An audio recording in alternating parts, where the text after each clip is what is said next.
up, you guys? Welcome back to my channel, and if you're new here, just welcome. My name is Gemma Jade, but today we are going to be discussing High Strangeness Part 3. Now, this is the third video I'm doing about strange things that happen to us and in the world that are so incredibly strange and bizarre that they literally defy any other type of classification. What else do I name it, right? The first video I did was wild, and the second one was done just recently about Valiant Thor, the extraterrestrial visitor to the White House, Pentagon, and other places. I'll link them in the description box for any of you who haven't yet seen them or who want to watch them again, maybe get those views up. So grab a flashlight, make sure the batteries are almost dead, and let's walk in the dark in the places where there's no cell signal. Here's High Strangeness Part 3. Let's jump right in. Let's talk about a place in the United States that has approximately 3,470 square miles of desert and prairie badlands sprawled out through the state of South Dakota, called the Oglala or Oglala Lakota Native American Reservation, also known as the Pine Ridge Indian Reservation, because this is where our first encounter with the incredibly strange and bizarre takes place. This particular area has more than your average amount of darkness in the history surrounding it in general. It's the site of a somewhat infamous battle that took place in 1890. That's the Battle of Wounded Knee for all you history buffs. United States soldiers were merciless toward the Lakota Sioux tribes in the area and brutally massacred them. They didn't even spare the women or children. Aside from all of the blood and death in the history, though, it's a place of peace and serenity to most people who spend any time there now. Along with the majesty and beauty of the rolling hills, prairies, and plateaus, there is just as much mystery. There are more legends and myths than I would even be able to cover here with you all just in this one video. I mean, there's a lot, guys. One of these is a mysterious and very dark shadow entity that's said to roam the entire area at night, and that has been said to do so for a very, very long time, possibly millennia. This entity is called mainly by 3 different names depending on who you ask or which area you're in at the time you're asking. He's Walking Sam, the Tall Man, and the Walking Man. What would I do without my air quotes? This lanky, long-armed entity is said to be about 7 feet tall and has a featureless face devoid of anything that could have a witness ever mistake it for a human once noticing it. This is what is described pretty much in every instance of an encounter, but there are some variations. Some report the apparition as having glowing red eyes, and some say he wears a cloak and even at times a sort of stovepipe hat. In other cases, he is said to simply be an amorphous shadow entity with no actual shape to him/it at all. So there's this really strange description of an encounter with the same entity that appears in a book called In the Spirit of Crazy Horse, which was written in 1983 by author Peter Mathiasson. This account is said to have come from a Lakota medicine man, and he reported, quote, "There is your big man standing there, ever waiting, ever present, like the coming of a new day. He is both spirit and real being, but he can also glide through the forest like a moose with big antlers, as though the trees weren't there. I know him as my brother. I want him to touch me, just a touch, a blessing, something I could bring home to my sons and grandchildren, that I was there, that I approached him, and he touched me," end quote. So that's where this encounter ends, and that's kind of what's so bizarre to me, is that this medicine man thinks that for whatever reason, this thing is friendly. Now, I'm not saying it's definitely not a friendly specter, but I mean, let's look at the facts. From what we already know about most shadow entities, they are almost never friendly, if at all, right? I truly and wholeheartedly believe that this entity may have been putting this idea of kinship or friendship into the man's head. However, because we don't know what happened after this extremely short encounter with this entity, there's no way of knowing how it all worked and played out for this man. This shadow being is rumored to be anything from a demon to a random ghost to a skinwalker. It's just so unknown, there's no way to really tell for sure, and without any further information, I have no choice but to speculate. So, sometimes this thing is simply known to aimlessly wander, almost as if it's searching for something. There have been reports of it hitchhiking as well, but there are some other very sinister accounts as well that are a very stark contrast to what our medicine man friend experienced with this entity. It's said to kidnap people in the dead of night, and aside from the few aforementioned exceptions, it's almost always known, in almost every instance, as a malevolent creature or being that should be avoided at all costs. There was a witness who claims to have encountered this walking slam slash tall man character on a dark and desolate back road when he was driving one night while just outside of Eagle Butte, South Carolina. This witness says he was terrified when he was confronted by what he described as not one, but two translucent humanoid entities. These entities obviously had more to them than what we get with our normal Glimmer Man encounters, because these two entities are described as having frightening and somewhat grotesque visages. He described them like this, quote, "It was glowing like a real dim light bulb because you can see through it. Eyes were the size of a human, really long nose in length. It was a really big mouth. Its arms were like sticks. They were parallel through each other. The sticks looked like it was glowing. It was around 4 foot tall, but its arms stretched. The other one, on the left-hand side of the road, had a face like a beast, horrifying, ugly, looked wrinkly, walked like a squat about the size of a goat. It was glowing too, reddish brown. It was wide and narrow," end quote. Now, there's one word that stood out to me here, and I had to make sure I read and then reread this encounter and description, and that is the word squat. I see this word in so many of the Glimmer Man encounters I come across, and when I had my own personal encounter with this creature, it was squatting in a tree. However, I know that isn't what he was technically saying here, but if you think about it, maybe they're always squatting because that's how they naturally walk and or move. I'm also not saying this is a Glimmer Man creature, but when I hear translucent humanoid, I kind of have to at least consider if this is that same entity. So first of all, I definitely don't think that this entity is the exact same as our Glimmer Man, so to speak, at least as we have come to know him/it. However, I also don't think that this entity, as described by our witness, is the typical sort of shadow creature or this creature walking Sam either. So I don't necessarily think that this is a walking man encounter. Is it some sort of frightful combination of the two, or perhaps something else altogether? There is a little bit more on this one though, in that the witness claims that one of the more disgusting creatures, quote unquote, phased into his car and actually rode along with him for several miles or more before once again vanishing into thin air. There's nothing more though about what happened in these moments when it was in his car. This leads me to believe that the terrified driver and terrifying specter didn't speak and there was otherwise no interaction. I really don't understand why encounters end this way. Like, you can't just end an encounter with this thing rode along with you for miles and miles and then that's it. Like, what was the interaction? Did it look at you? Did it get... It drives me crazy, but that's all there is. Let's move on to another witness who had a very similar experience, again right outside of Pine Ridge Reservation, this time in South Dakota. As he was driving along in the dead of night along one of the usual dark, desolate, and lonely roads where these things always seem to happen and take place, right? He saw on the side of the lonely road a hunched figure who was pacing back and forth and seemingly hitchhiking. Our witness pulled over, but when he did, it seemed as though the person or figure had somehow changed, and he was confronted with a tall, lanky man who was dressed in a top hat and some sort of black cape or cloak. The figure approached the vehicle before our witness even had time to get out of his car or honk his horn at it, thinking it was a hitchhiker who may have needed some help or perhaps a simple ride. Either way, the figure approached and started banging on the door and window, demanding to be let inside the car. He also demanded that he be given a ride. But here's the thing, guys. This man, creature, thing, it had no face. Obviously, our witness was frightened beyond anything we could imagine and drove off as fast as possible, never looking back. So, one question I have here is, if this thing had no features and or no face, then how did it demand verbally to be let in and given a ride? Was it telepathic, or was it somehow or otherwise speaking clearly from its non-mouth?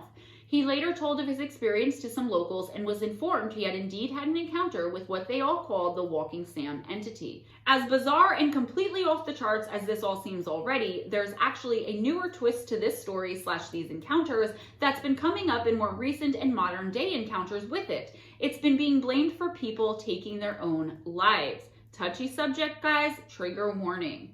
It started in 2009 when some teenagers who were hanging out and doing whatever it is the kids are doing these days were approached by an entity. It was first reported, as far as I can tell, by some kids on the Pine Ridge Indian Reservation who reported being approached by a tall, lanky-looking, quote-unquote, wraith-like shadow entity which spoke directly to them and told them that they should take their own lives. I had to clean up what's said here for YouTube guys to protect my monetization, but it said 2 words which started with the letters K and Y. Blank yourself. And it began with a K, okay, not an F. The teenagers claimed that they knew for sure that this was the Walking Sam figure they had been hearing about from all of the tribe and local legends they grew up with their whole lives. During the encounters, there's far more than just one here, guys. They allegedly all felt some sort of strange compulsion to obey the entity and carry out its dark demands, which were, in some cases, mere suggestions. However, when a supernatural being is compelling you to do something, there's not much about it that's voluntary, right? I mean, a lot of us know this from actual personal experience. I know I do. The teenagers described it almost as though its commands were a worm that wriggled itself into their brains and nested somehow that they couldn't get it out of there. Almost everyone local and on the reservations especially, with very few exceptions, believe that this entity is absolutely real, as are the encounters, and much more than mere made-up legends and myths. During a tribal council meeting, one of the tribe's elders made a statement where he informed the general public that they are, in fact, whether they believed it or not, familiar with the entity. A blogger who was present named Mike Crowley wrote this, quote, "The woman, who was elderly but otherwise quite lucid, described Walking Sam as a big man in a tall hat who has appeared around the reservation and caused young people to take their own life." Paraphrase.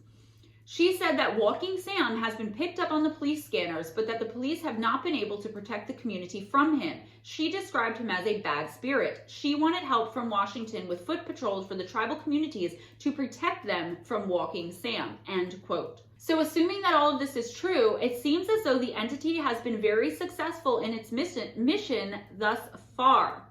In 2013 alone, there were reportedly 5 suicides on that particular reservation, which made it much higher than at any other time in the known history. By 2014, things had gone completely off the charts, with some reporting there to be at least 103 official S-word attempts on the reservation, and some people claim there were actually as many as 240, with 9 people between the ages of 12 and 24 succeeding in their attempts.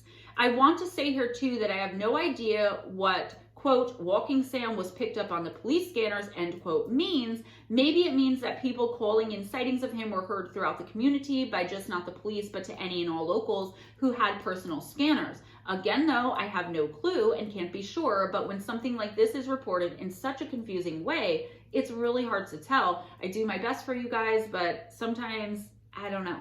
So anyways, most of these cases, whether attempted or actually successful, were done by the people hanging themselves. To make this even more insane and even more eerie, Vice President Thomas Poorbear of the Oglala Sioux tribe stated that there were more than several nooses randomly hanging from tree limbs in the wilderness areas surrounding the reservation near a place called Porcupine. When the police went there in order to remove these nooses that seemed to be randomly hanging there, there was then a group of teenagers who had allegedly gathered in order to take their own lives in a mass teenager taking of their own lives thing. Sorry guys, again, I'm not allowed to say the S word, so I'm really trying to find my way around it here. Stay with me. It was claimed by every single one of those teenagers and the aforementioned elder of the reservation that Walking Sam had told them all to do it. Most people in the area attribute all of this to some sort of mystical or mythical figure, but there are some people who think that the rampant drug abuse and poverty in the area are the cause, and that many people have either created or chose to believe in this sort of phantom interloper in order to explain it all away or take the blame off of what the trouble actually is. Without delving deep into the many very real problems and issues going on in a lot of the reservations, not only around this area, but all over the United States, because that's not the point here. It's a huge point to make, but it's not the point here for this video. I will mention that there's tons of poverty, substance abuse, poor medical care, little to no clean water, etc., etc. And blogger Mike Crowley said this of it all, quote, Walking Sam may be just one such explanation that resonates among some of the Lakota for teen S-words, taking their own lives. I don't know how to do it. It shouldn't distract the reader from the fact that people on the reservations are distraught, whether Walking Sam represents Bigfoot, an evil spirit, or is just a manifestation of the fear that people have about losing their loved ones to what seems an incomprehensible type of event. The teen S-words are real, end of quote. So what's really going on here? What's going on specifically in this particular stretch of Badlands and in these sparsely populated areas? Is there really an ancient spirit wandering among the tribes and locals? And if so, what is it? Where did it come from? And why is it so active in the last 20 years or so? Like way more than before that. It's existed, I'm sure, for millennia now, if it actually does exist, so why now? I definitely have my own opinions and theories on this, and I can sum it all up for you guys simply by saying that I believe all of the devastation, all of the destruction to their way of life is most likely something that this thing or these things, whatever they are, is feeding on. All right? So do I know if it's the cause? No, it probably is the cause for most of it, but do I definitely pretty much know for a fact that whatever this thing is or these things are is feeding on all of this negativity, death, destruction, etc.? Oh, for sure. Absolutely. Grief and fear, heartache and anger, and all of those other lower vibrational energies, emotions, and feelings certainly seem to be a tasty treat for evil and malevolent creatures and beings all over the world. So why would it be any different here? Does this particular entity have any connection to any of the other otherworldly creatures and supernatural beings we've been seeing so much more of since the turn of the century 22 years ago? The Glimmer Man, the Hat Man, shadow entities, reptilians. I mean, these are definitely entities and energies that have existed and that there have been reports about for millennia, for a really long time at least, but in the past 22 years or so, they've gotten a lot more visible. I don't know why that is. I have my theories on that. I'm sure I have really no actual idea though, guys, but I can't wait to see what you all think in the comments below. That's all I have for you today, guys. Please give this video a big thumbs up if you enjoyed the content, hanging out with me, and if you just want to see me smile. Spread the love by sharing this video. Let's get that sub count up, guys. Please, please, please sub count up. Spread the love, share the video. I don't know why I just did that in a robot voice. Please subscribe if you haven't already. And if you know anyone that would like this content, please suggest it to them. Really am trying to get that sub count up. Live every Wednesday night from 7:15 to 11:15-ish Eastern time. You can catch me and Ghost Dragon ZW right here doing Intuitive Oracle. I pull one card for anyone and everyone who comes in. In the description box, you will find links to Amazon for my books, Missing the Faith Theory and Encounters with Evil, 101 True and Terrifying Stories.